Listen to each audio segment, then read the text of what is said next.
I can't believe I've gotten him. I have been wanting one for so long, and he is just adorable.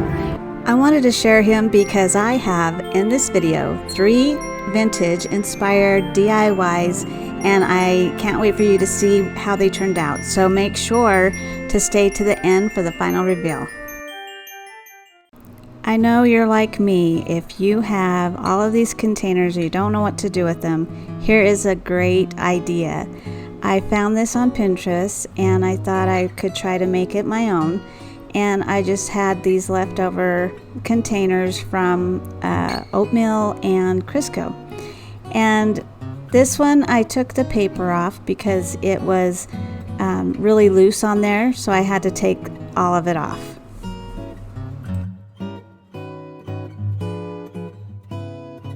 For the larger container, I thought it would be cute to wrap it with this vintage inspired wrapping paper, and it's one that I've had, and so I just thought it would be cute on it. So now that the original paper is off of that, I'm just taking this cute paper and wrapping it around and measuring how much I need.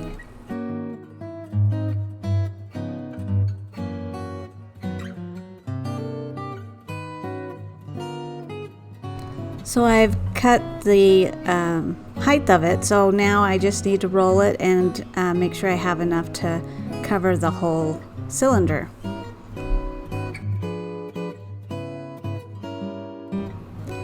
So I used Mod Podge on this, and I'm going to tell you right now it's not a good idea. So when I used it, it looked wet and it dried kind of wrinkly on the back part. Luckily I only did the back.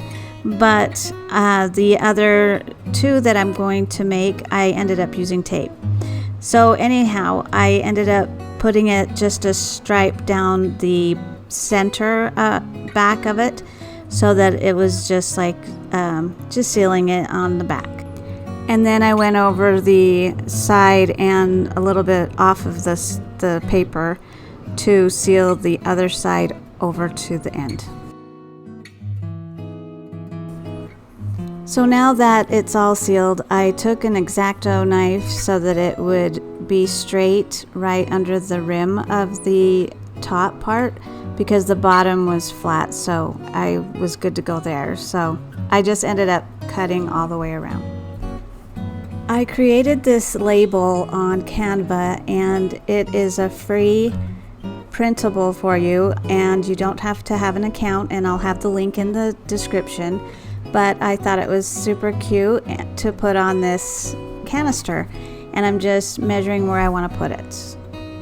So I'm using just this roll-on type glue that you can get at the Dollar Tree, like the kind that you use for crafts like your kids use, and I'm just spreading it on, and it was kind of goopy, so I had to kind of use my fingertips.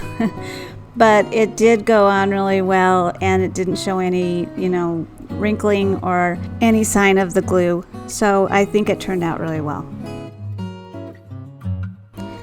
So I've already painted the lid white, and I'm using this brushed metal, which is gold metallic, and it is so pretty. I thought I would use this on the lid, and I ended up using the rub and buff type stuff as well to make it more shiny.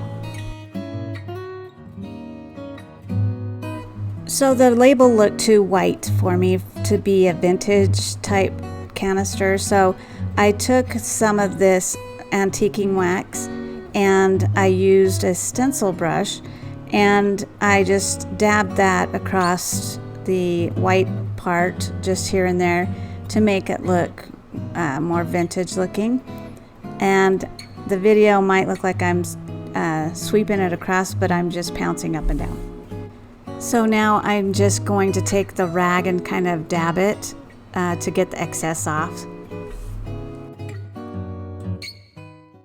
So this video is a part of a collaboration that Indiana Jones does for everyone. It's Christmas Palooza, and it's anything Christmas. So please make sure to watch the playlist, check out her channel, and I will have both links down below. And now let's get back to the DIYs. So the middle size container didn't have the paper, and I was like, how am I going to get this off?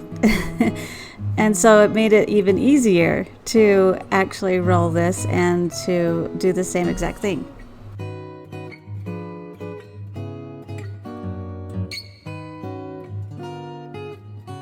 So then with this one, I ended up using the tape, which was so much easier, and it made it look so much nicer. This one was the opposite of the other one. The top fit into the little rim a little better, and then I just trimmed the bottom. So for this lid, I had attempted to paint it with some spray on. It's supposed to look like stained glass, and it did not spray well on the plastic, so I guess it's only for glass. So I ended up using my, I think it's crimson red chalk paint, and so it ended up looking really cute anyway, even though I wanted the stained glass look. For the last one, I used this wrapping paper that has the ornaments in it. It looks really cute, and then it has the cute little gingerbread man on there. So I trimmed it out as close as I could. I know it seems repetitive, but I did the same exact thing as the last one.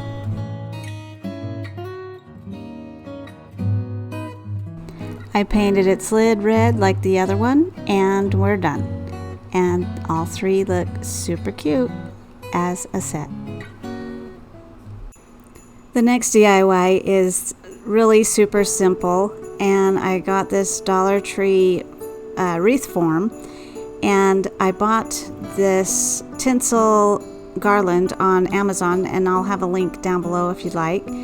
And I used the whole garland on it and to make it full enough, but I am just tying this to itself around the frame at first, and then just gonna wrap it all the way around.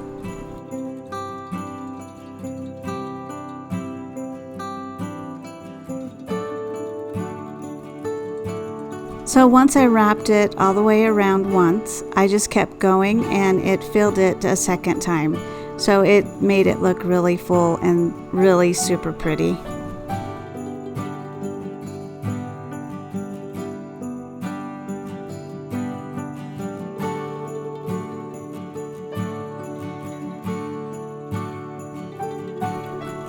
So in order to get that vintage feel, I found these on Amazon, and they are so pretty. I can't believe that they are plastic until you look closer and you see there's a kind of a seam to them, but they are shiny and pretty, just like you would find in the old days. So at first I wasn't sure if I wanted to cut that string off or not, but I ended up cutting all of the strings off, and then I'm just, you know, strategically placing the cute little balls all through the wreath.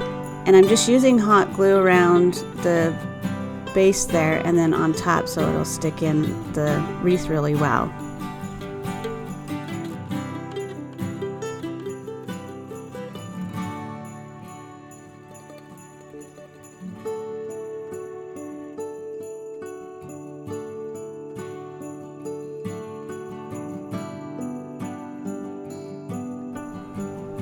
And it ends up looking so pretty, and you could stop there and be done with it, and you have a vintage inspired wreath.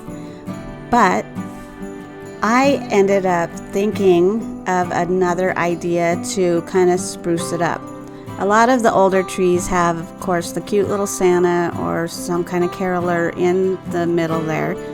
But for this video, to help you find ways to make a vintage wreath, I thought it would be a good idea to create something to put in there. So I'm just measuring the cardboard, and I think I did a 4-inch square for the first one that I'm doing here.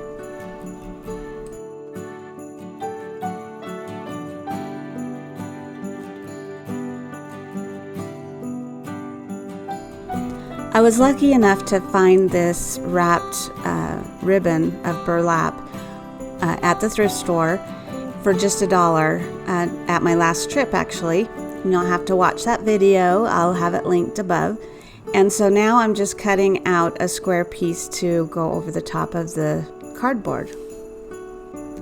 So now that I have my square piece, I am just making it look a little bit more frayed by taking out some of those strands inside the edges. And then I'm just going to glue it down to the cardboard using hot glue. So I ended up getting a piece of my drop cloth that I still have pieces of that I've had forever. They're wonderful to have, so if you need some kind of vintage or rustic decor that you're looking for, go to Harbor Freight and get one for $10. They last you forever. They're huge. It's totally worth the $10. So I'm just fraying the edges, cutting it with stripping it instead of using the scissors. And I actually ended up cutting this one too small, so that when you see the next frame, it's actually bigger. So I gathered these images off of Canva and put them on some sticker paper, and I'm cutting out the Santa. I want that retro Santa. And I will have the link to these if you want to use these for anything in the description as well. So you don't have to have an account. You can just go in and print them off and use how you'd like them. So now I'm just taking off that backing and sticking it straight onto the fabric and using a medium heat iron to press it down. And I was surprised by how great it turned out. This wasn't supposed to end up like this. I had originally tried how to do make your own transfers for fabric or whatever, and that did not turn out at all. So I thought, well, let's give it a try and see if it works. And this totally works with the sticker paper. As long as you're not washing something, this is just perfect for it, and it turned out so cute. So I had these skewers already, and you can get them at the Dollar Tree, and I cut it down to size, and now I'm just gluing it to the back, and I used hot glue and masking tape just for reinforcement so it wouldn't fall off. So this is going to be like a little pick. You can put it in a plant, you can put it in the wreath, or anywhere you want. Look how cute. So I couldn't stop there because it looked kind of plain. So these little holly pieces that I ended up printing, I'm going to do the same exact thing I did with the Santa and make a smaller pick. As you can see, I've already cut out the cardboard and the fabrics to put it on.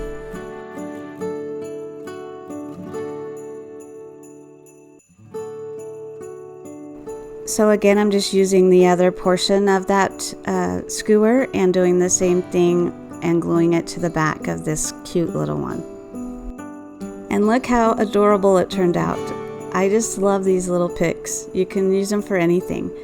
And look how it looks in that wreath. It made it, it needed that extra little piece. For my next project, I have printed this out from my Canva account, and I will also link this in my description. I purchased a bunch of these sheets of cardboard, it's really thin, off of Amazon, and I'll have that link as well.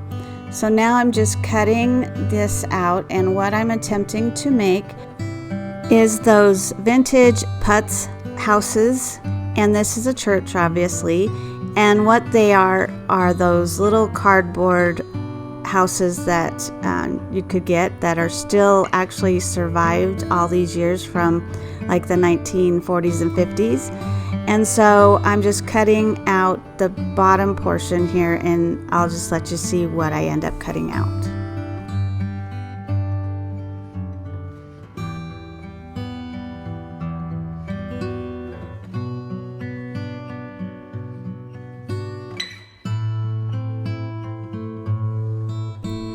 The windows were a little bit more difficult cutting with the with the scissors the way they were, and so I ended up using my X-Acto knife to cut out the actual template, and then I used the X-Acto knife again to cut the cardboard.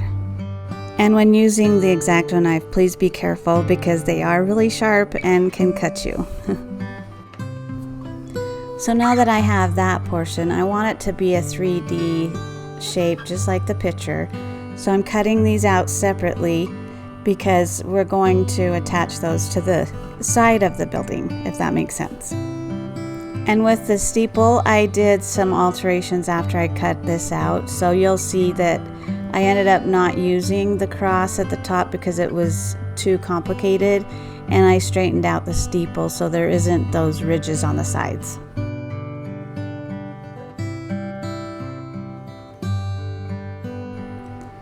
So now we have all of the pieces cut out from the template, but on that template you're going to have to measure the thinner pieces on the sides and the roof. So I already cut the roof, as you could see right there.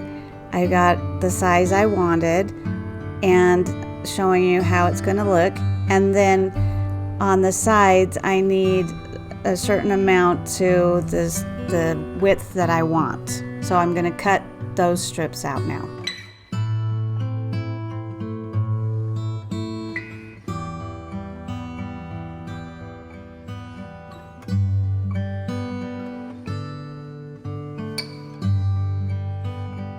So then to start putting it together, I thought it would be a good idea to use some hot glue on each side and the masking tape.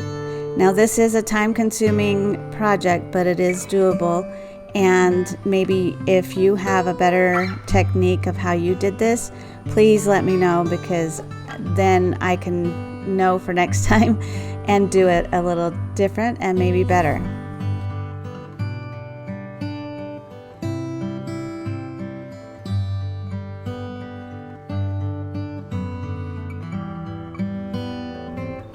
So I just go through the whole house or church and use the tape and glue and just put it together like a puzzle.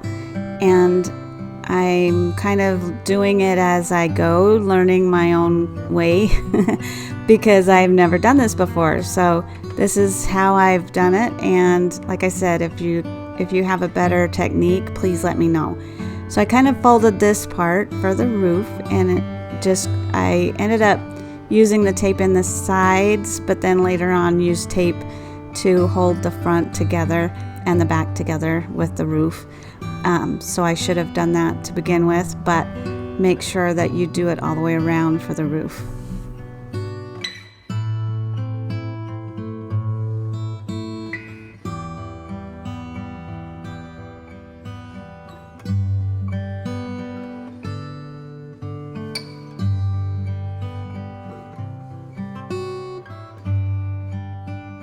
So now the steeple, I'm just making sure that both sides are even, and then I'm cutting strips for the sides portion of each of the side of the steeple, if that makes sense.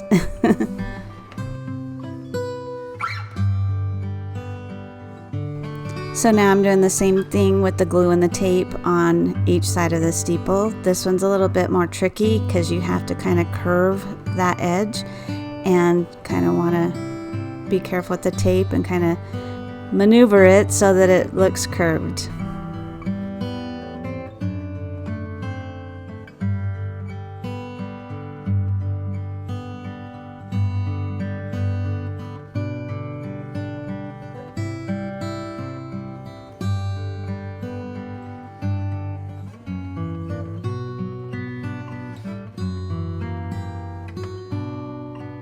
And now putting the other side on is just similar to doing it on the actual building part. You just want to do one side at a time, and then this one was a little bit more tricky, but I think once you've got the other form done, it's a little easier to maneuver, but still harder because the tape's inside.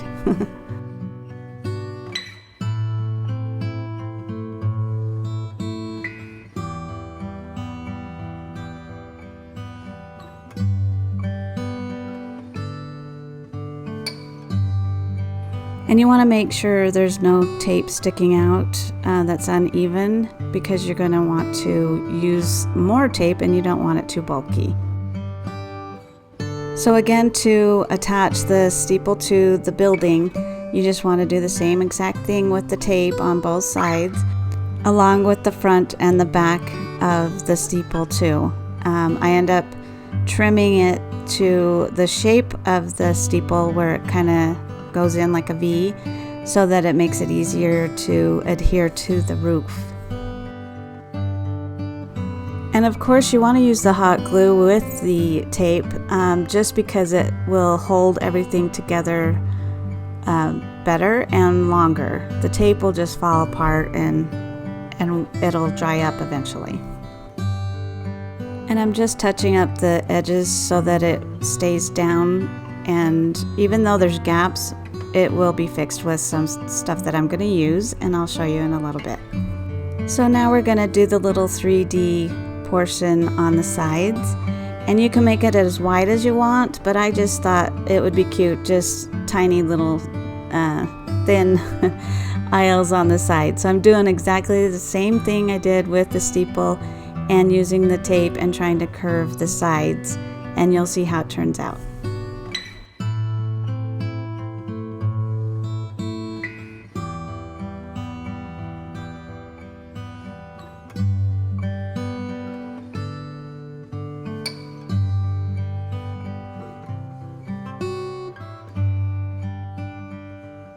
So I'm kind of looking at how I want to put it, and again, just using the tape and making sure that it's kind of as much rounded on the top and put together as I can, and then doing the same thing to be able to adhere it to the side of the building. And on this part, I overlap the tape on the inside and glue it, or put glue on the tape and then adhere it to the side of the building.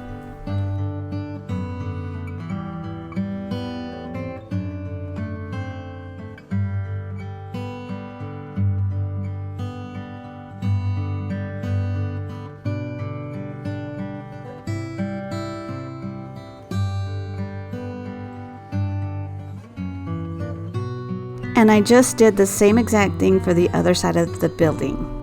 So I'm using some Dollar Tree spackling. Mine was really dried out, as you can see, and so I had to add a little bit of water, so it was a little difficult to work with. And in retrospect, I'm wondering if the hot glue probably would have worked better, and just glued the edges to make it look more seamless, and then scrape it with cardboard or even a credit card. It probably would have went on a lot better. And this was more time consuming for me. But it did look like spackling in the long run, and it still turned out super cute. So what I'm trying to accomplish, I guess I should have said it first, is to cover up the gaps from where the cardboard is connected together. I didn't want to show the tape. I didn't want any see-through areas, so I was trying to make it look like a house or a church, so I wanted all of those seams covered. So I let it sit overnight to dry really well, and I'm using an emery board to just gently sand all of the little areas down. I didn't want it too smooth because it will give it some character and look like stucco, but I didn't want big clumps on there. So now I'm using my Ivory Waverly paint, chalk paint, and I do need some new paint because it's getting pretty thick, but it still works. And so I'm using it to paint the whole church. So now I'm taking some cardboard, and I didn't have my ruler, couldn't find it, so I'm using this square dowel to just draw a line. And I should have pulled out my paper cutter. It would have been a lot faster and easier. But I like things hard. So I'm just going to measure exactly where I want it. Now for this portion, you could possibly get a 5x7 or 5x7 canvas at the Dollar Tree, and either just paint the canvas and be done, or take the canvas off and have the frame all ready to go and then just put the cardboard on it. If I would have thought about that, I would have ran over and got one, but again, I like things hard. So I'm just measuring where I want to cut the dowel, and just like magic, they're already cut and ready to be glued. So I'm using my Gorilla wood glue to glue the pieces together, and I put the smaller pieces within the longer pieces, if that makes sense, and just glued all of the edges together. So then for this portion of it, I regret using the hot glue to glue the cardboard to the wood dowels. I should have used my Gorilla wood glue. It would have made it seamless and I wouldn't have anything popping up or coming undone.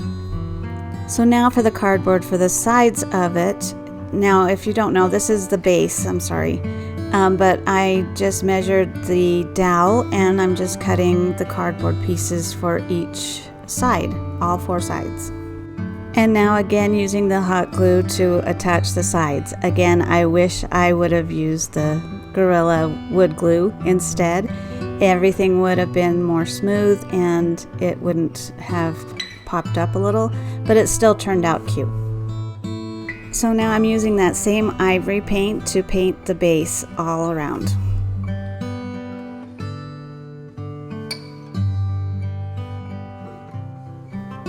So again, another printable of these stained glass windows. I printed them on tissue paper, and I did extra in case I messed up. So I'm just cutting the first 3 there, and I'm cutting them all in one piece so they'll glue right inside all at once, all together. So now I'm just going to tape them in without glue, and because they're so delicate, and I'm trying not to get the tape on the actual window part so that you can see the window obviously and not see the tape through those cutouts. I was wrong. I did end up using hot glue on the tape portion. So you do want to be real gentle putting it in there since the tissue paper is so fine. You just kind of want to maneuver it and make sure that it's sitting in correctly before you push it down. So I'm doing the same technique as far as getting the tape on all the sides and using hot glue, and then just going to adhere it to the base.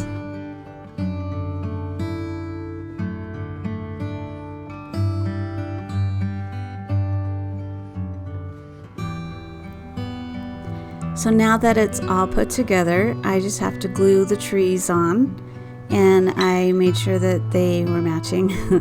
So I just hot glued those on each of the front corners.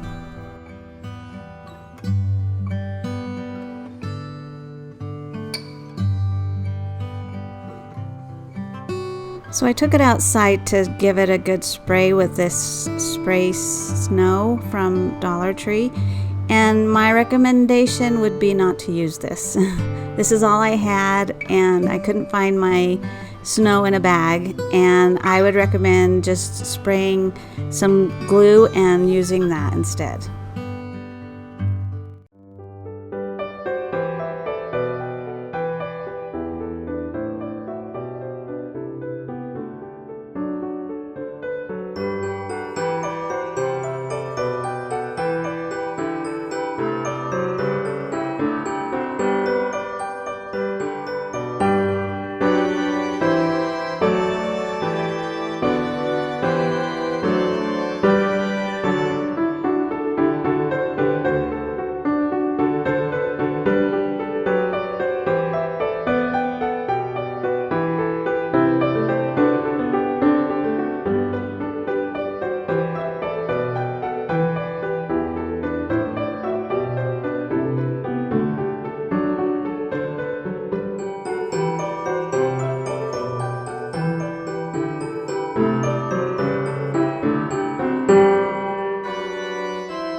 I hope you enjoyed my video, and I hope that you loved my vintage-inspired Christmas DIYs.